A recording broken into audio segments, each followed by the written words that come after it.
ইরানের সর্বোচ্চ ধর্মীয় নেতা আয়াতুল্লাহ আলী খামেনিকে প্রকাশ্যে হত্যার হুমকি দিয়েছে ইহুদিবাদী রাষ্ট্র ইসরায়েল। দেশটির প্রতিরক্ষা মন্ত্রী ইসরায়েল কাটস এই হুমকি দিয়েছে বলে জানিয়েছে আনাদোলু নিউজ এজেন্সি। এছাড়া কাটস ইরানে নতুন করে হামলার হুমকিও দিয়েছেন।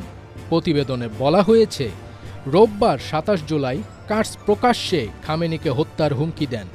সেই সঙ্গে ইরানে নতুন করে হামলার সতর্কবার্তা দিয়েছেন কাটস।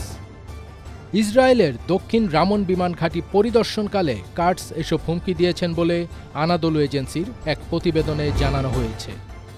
ইসরায়েলি প্রতিরক্ষা মন্ত্রী বলেছেন, আমি স্বৈরাচারী খামেনিকে স্পষ্ট বার্তা দিতে চাই যে যদি আপনি ইসরায়েলকে হুমকি দেওয়া চালিয়ে যান তাহলে আমাদের দীর্ঘ হাত আবারও তেহরানে পৌঁছে যাবে। কাটস কড়া বার্তা দিয়ে বলেছেন, আগের চেয়ে আরও বেশি শক্তি নিয়ে হামলা হবে এবং এবার ব্যক্তিগতভাবে আপনিও লক্ষ্যবস্তুতে পরিণত হবেন। এর আগে গত ১৩ জুন ইরানের সামরিক ও পারমাণবিক স্থাপনায় ব্যাপক হামলা চালায় ইসরায়েলি বাহিনী। এতে দুই দেশের মধ্যে সংঘাত টানা ১২ দিন পর্যন্ত চলে।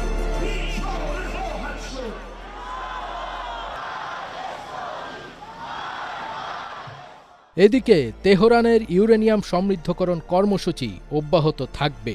প্রয়োজনে ইসরায়েলের সঙ্গে যুদ্ধের জন্য প্রস্তুত রয়েছে ইরান।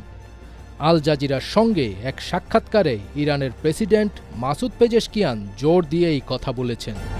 পেজেশকিয়ান আল জাজিরাকে আরও বলেন, আমরা যে কোনো নতুন ইসরায়েলি সামরিক পদক্ষেপের জন্য সম্পূর্ণ প্রস্তুত এবং আমাদের সশস্ত্র বাহিনী আবারও ইসরায়েলে হামলা করতে সম্পূর্ণ প্রস্তুত রয়েছে। তিনি আরও বলেন, তেহরানে এবার হামলা হলে ইসরায়েলকে ধুলোয় মিশিয়ে দেয়া হবে।